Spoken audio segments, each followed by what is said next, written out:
پہنچتا. وہ کریم ہیں, کریم کا کام ہے عطا کرنا. فرمایا تمہارے نیاز کی دیگیں بھی اتارتے ہو نا, ایک ایک دانے کا حسین تجھے حساب دیں گے. مت سمجھنا یہ چیزیں رائے گاں جاتی ہیں. آنسو جو آنکھوں سے بہاتے ہو نا, ایک ایک قطرہ جمع ہو رہا ہے. جو سانسیں حسین کی مجلس میں گزری ان کا حساب الگ ہے, جو سانسیں تم نے گناہ کی محفل میں گزاری ان کا حساب الگ ہے, جو سانسیں اپنی ماں کے قدموں کو دباتے ہوئے تم نے گزاری نا اس کا حساب الگ ہے. ہر شے کا اللہ کے دربار میں حساب ہے. کچھ ایرانی زائر کہتے ہم کربلا گئے تو 40 کے دن تھے, ہر بندہ کہہ رہا تھا آپ ہمارے گھر آئے, ہمارے گھر آئے. کہتے ہمیں جلدی کربلا پہنچنا تھا, ہم نہیں رکے. ایک چھوٹا سا گاؤں تھا بیچ میں, ایک بوڑھا 75 سال کا, اس نے آ کر ہمارے قدم پکڑ لیے. اتنی شدت سے رو رہا تھا, لگ یہ رہا تھا اگر اس کی دعوت کو قبول نہ کیا کہیں اسے یہیں پہ سخت تاری نہ ہو جائے. زیادہ نہیں, بس آؤ میرے سفرے پہ کھانا کھاؤ. اگر تو میرے سفرے پہ کھانا کھائے گا میں ایسے محسوس کروں گا کہ گویا حسین میرے گھر میں مہمان بن کے آئے. خلوص. ہم نے کہا بوڑھا ہے, ہم نے کہا ٹھیک ہے کھانا کھائیں گے پر جلدی نکل جائیں. کہا ٹھیک ہے 1-2 گھنٹہ آرام کرو, اپنی جورابیں دو, میلے کپڑے دو, وہ بھی دھلنے کے لیے دیتا ہوں, تھوڑے فریش ہو جاؤ گے, 2 لقمے کھانے کھاؤ, مجھ غریب کا دل خوش ہو جائے گا. کہتے ہیں اس کے گھر ہم چلے گئے. اس نے کہا ٹھیک ہے میں 1 گھنٹے میں کھانا تیار کرتا ہوں. ہم تھوڑا کمر سیدھی کر کے بیٹھ گئے. اس بوڑھے کے گھر کی دیوار کے اوپر ایک پینٹنگ لگی تھی. پینٹنگ تھوڑی عجیب تھی جس نے ہمیں اپنی طرف کھینچا. ہم نے کیا دیکھا, اس پینٹنگ پہ ایک تابوت ہے, میت ہے اندر. اس تابوت کے ساتھ میں قبر ہے کھدی ہوئی. ہم نے کہا یہ کیسی پینٹنگ ہے, لوگوں کے گھروں میں جاؤ یا کربلا کی ذریعے یہ چیزیں ہیں, لیکن یہ کیسی پینٹنگ ہے جس میں تابوت ہے, تابوت کے اندر میت اور سامنے کھدی ہوئی قبر ہے. بوڑھا آیا, ہم نے کہا بوڑھے بتاؤ یہ پینٹنگ کا ماجرا کیا ہے. اس نے کہا پہلے کھانا کھا لو, کہیں ایسا نہ میں بتاؤں تم رونے لگو. مولا کے ظاہر ہو, سکون سے کھانا کھاؤ. اصرار کیا کہ نہیں کھانا کھاؤ. کھانا کھا لیا ہم نے کہا اب بتا. کہ یہ جو تابوت دیکھ رہے ہو یہ میرا تابوت ہے, یہ جو قبر دیکھ رہے ہو یہ میری قبر ہے. ایک دن میں مر چکا تھا, میرا جنازہ تابوت میں تھا, اسی طرح میری قبر کھدی ہوئی تھی. آج جو میں تمہارے سامنے زندہ ہوں نا یہ حسین کی دعا کا نتیجہ ہے. ایسے کئی معجزے ہو چکے ہیں. کہ ذرا سمجھا تو کہنا کیا چاہتا ہے. کہ میرے پورے گاؤں والے سے پوچھو کہ یہ بوڑھا جس کے گھر ہم نے کھانا کھایا ہے اس کا ماضی کیسا تھا, تو سارے گاؤں والے گواہی دیں گے ہمارے گاؤں میں اس سے بڑا کوئی فاسق نہیں تھا. مجھے نہیں یاد کوئی ایسا گناہ تھا جو میں نے نہیں کیا. میرا حسین ابن علی سے لینا دینا نہیں تھا, میری ایک اپنی غفلت کی زندگی تھی. صدام واصل جہنم ہوا, 40 کا سلسلہ شروع ہوا. میں نے دیکھا جوک در جوک کچھ لوگ ہیں جو کربلا حسین کی زیارت کے لیے جا رہے ہیں. میرا دماغ تو تھا ہی شیطانی نا. میں نے کہا جاتا ہوں ان زائروں کو لوٹتا ہوں, کسی کا موبائل لوٹوں گا, کسی کے پیسے لوٹوں گا, تھکے ہوئے ٹوٹے ہوئے سو جائیں گے, لوٹ لوں گا. کہتا نکلا اپنے ارادہ لے کر, چائے کی سبیلیں, کھانے کی سبیلیں, موقف پہ موقف لگا ہوا. دل کیا کہ چائے پیوں. ایک موقف پہ گیا, میں نے قہوہ اٹھایا, پینا چاہا. اس جوان نے مجھے پہچان لیا کہ میں چور ہوں. اس نے کہا قہوہ نیچے رکھ, یہ سبیل حسین کے زائروں کے لیے ہے, چوروں کے لیے نہیں ہے, دور ہو جا ہماری سبیل سے. برا لگا. میں نے کہا کوئی بات نہیں, آگے دوسری سبیل سے پی لوں گا. آگے بڑھنے لگا, ایک بوڑھے نے دیکھا جو سبیل کے اندر تھا, کہا ادھر آ. میں نے کہا کیوں آؤں, چائے تو تم پلانے نہیں دیتے. کہا شرم نہیں آتی, سارے گاؤں والے مدد کر رہے ہیں, حسین کی ظاہروں کی خدمت کر رہے, تو خدمت نہیں کرے گا. میں نے کہا کیا کروں. اب کہتا میں حسین کو جانتا نہیں, مانتا نہیں, کوئی غرض نہیں, کوئی لالچ نہیں. میں نے کہا ایسے کیا مدد کروں. کہا دیکھ چائے بنا رہے ہیں, چینی ختم ہو گئی, 2 کلو چینی لے کر. میں نے کہا ٹھیک ہے. بغیر غرض کے نا, آپ نیاز کرتے ہو, ذہن میں کوئی سوچ ہے نا مولا حسین مدد کریں گے, قبر میں قیامت میں سیدہ کوئی اجر دیں گی میرے آنسوؤں کے بدلے. کہتا نہیں میرا کوئی ذہن میں پس منظر نہیں. میں گیا 2 کلو چینی لی. واپسی پہ ایک اور سبیل تھی جہاں چائے چل رہی تھی. میں نے کہا چائے یہاں پیوں پھر جاؤں گا. اس نے بولا بھی تو اب اس کی چائے نہیں پیوں گا. عزت نفس نے مجھے روکا. میں نے چینی اس کے ٹیبل پہ رکھی, چائے پینا چاہی. اس سبیل والے نے سمجھا میں اس کے لیے لے کر آیا ہوں. اس نے کہا مولا کا ظاہر چینی لے کر آیا ہے. میں روک نہ سکا, بتا نہ سکا کہ آپ کے لیے نہیں اگلے والے کے لیے. اس نے اٹھا لی. میں نے کہا کوئی بات نہیں, 2 کلو اور لیتا ہوں. آگے بڑھا. کہتا ہے قضا پوچھ کے نہیں آتی. آج مجمع میں بیٹھا اگر مومن یہ سمجھ رہا ہے نا 2 سال کے بعد مروں گا 10 سال کے بعد مروں گا، یہ تیری بھول ہے. سیکنڈ لگتے ہیں روح کو بدن سے نکلنے میں. کہتا ہے سینے میں تکلیف ہوئی، زمین پہ گر پڑا، اچانک دیکھا روح نکل چکی ہے، بدن زمین پہ پڑا ہوا ہے. لوگ دوڑے دوڑا چیک کیا کہ بندہ مر چکا. کہ اتنا فاسق تھا میرے جنازے کو کاندھا دینے کے لیے میرے رشتہ دار تیار نہیں تھے.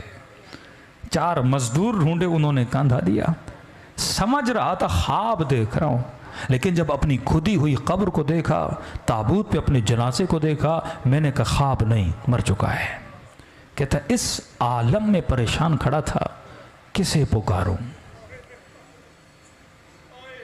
بندہ کچھ کرے تو اللہ کو پکارے نا. نہ خدا کو صحیح سے مانتا تھا. کہتا ہے قبر کے کنارے پہ 2 عذاب کے فرشتے کھڑے تھے، ہاتھ میں گرز لیے. اتنی ہیبت تھی ان کے وجود میں، جب دیکھتے تھے گویا میرے اندر سے جان کو کھینچ لیتے تھے. سمجھ گیا اتروں گا، قبر کا دروازہ بند ہوگا، عذاب شروع ہو جائے گا. کہتا ہے میرا وجود کانپ رہا تھا، کسے پکاروں؟ کون آئے گا مدد کے لیے؟ اتنے میں میرے پیچھے سے ایک میٹھی سی آواز آئی، اور آواز نے ملائکوں کو مخاطب کیا، اے ملائکۃ اللہ، میرے دوست کو ڈرا کیوں رہے ہو؟ میں نے کہا کون ہے اس عالم میں مجھے اپنا دوست کہہ رہا ہے؟ کہتا ہے مڑ کے دیکھا تو ملائکوں نے بڑے ادب سے اسے جھک کے سلام کیا اور کہا السلام علیک یا ابا عبداللہ الحسین. حسین شہید کربلا. حسین نے مجھے اپنا دوست کہا. مجھ سے زیادہ ملائکوں نے تعجب کیا کہ مولا یہ رہا اس کا نام اعمال، دور دور تک آپ کے کردار کی اس کے اندر خوشبو نہیں ہے، یہ آپ کا دوست کیسے بنا؟ امام نے کہا اگر دوست نہ ہوتا میری سبیل پہ 2 کلو چینی نہ دیتا. کون دیتا ہے بے غرض کسی کو کوئی چیز؟ کہ حسین گناہ بہت ہیں، 2 کلو چینی کی قیمت کیا؟ یہ حسین ہے، ذرا ذرا چیز کا حساب رکھتا ہے حسین، یہ کریم ہے. عجیب جملے اس بوڑھے نے کہے کہ سننے والے ایرانی سارے ظاہر رونے لگے کہ اتنے کریم ہمیں پتہ نہیں تھا مولا حسین کا.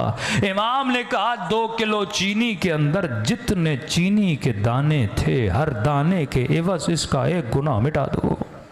کہ مولا مٹا دیے، اب بھی گناہ بہت ہیں. کہا 2 کلو لینے گیا تھا، لی نہیں تھی. اگر تو کربلا جانے کی نیت کرے بیچ میں مر جائے نا، ثواب لکھا جائے گا. آیا تو تھا نا، نیت تو کی تھی نا. امام نے کہا دانوں کو کاؤنٹ کرو، ہر دانے کے بس. کہنے لگے مولا حسین اب بھی گناہ بہت ہے. بوڑھا رو کر اپنا سر پیٹ کے کہنے لگا جب یہ کہا نا مولا اب بھی گناہ زیادہ ہے، کہتا ہے میں نے سر جھکا لیا، اب حسین کیا دیں گے؟ کچھ ہے ہی نہیں. کہ مولا حسین نے کہا اور کتنے کلو کی ضرورت ہے؟ حسین خود خرید کے دے گا. ایک شفقت بھری نگاہ سے مجھے دیکھا، کہا واپس چلا جا اور بن کے واپس آنا. اب اگلی بار جب آؤ نا حسین کو ملائکوں کے سامنے شرمندہ ہونے نہ دینا. تبھی فرمایا 1 آنسو کے بدلے میں ہم تجھے ہور بنا دیتے ہیں. مت سمجھو آنسو نکلتے ہیں رائے گاں چلے گئے. کہ نہیں، سیدہ زہرا اپنے رومال میں جمع کرتی ہے. معذور مولا کا زائر 40 پہ لوگ جا رہے تھے. کہ مولا حسین سب آ رہے ہیں، کہ آپ کی زیارت امیروں کے لیے، غریبوں کے لیے نہیں، بیماریوں کے لیے نہیں. مولا یہ عدالت نہیں. رات کو سویا، خواب میں امام حسین نظر آئے. امام نے فرمایا اگر آ سکتے ہو کربلا آؤ، لیکن اگر نہیں آ سکتے نا، ہم کریم ہیں، گھر بیٹھے تجھے ثواب زیارت عطا کریں گے. کہ مولا کروں تو کیا کروں؟ کہ بس مجھ غریب حسین کو 1 سلام کرو. مولا 1 سلام کا کرو، لیکن نشانی بتا رہا ہوں، اگر سلام کرتے ہوئے نہ چاہتے ہوئے تیرے آنکھوں سے آنسو نکل آئے، یہ مت سمجھنا یہ تیرے آنسو ہیں، حسین نے تجھے تیرے سلام کا جواب بھیجا ہے. واللہ خدا نے کسی کو ایسے کریم امام نہیں دیے جیسے آپ کو دیے. دلوں کو کربلا لے کر چلو. میری عادت ہے مصائب اہل بیت کو سلام سے شروع کرتا ہوں. ایسے سلام کرو جیسے زینب نے اپنے بھائی کو سلام کیا تھا. سب مل کے خلوص دل سے السلام علی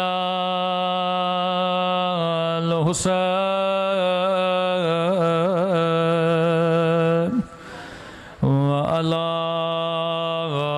علی ابن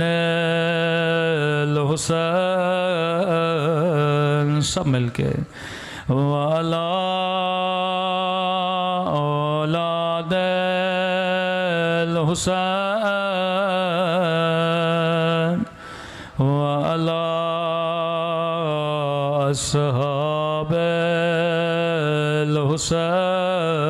الحسین میں حسین وارث دین ہوں، میں حسین وارث دین ہوں، میں گمان نہیں میں یقین ہوں، میں گمان نہیں میں یقین ہوں، مجھے عشق نام خدا سے ہے، میری جنگ اہل دغا سے ہے، میری زندگی میرے رب کی ہے، میری زندگی میرے رب کی ہے، میں چلا ہوں گھر سے لیے کفن، میں حسین ہوں،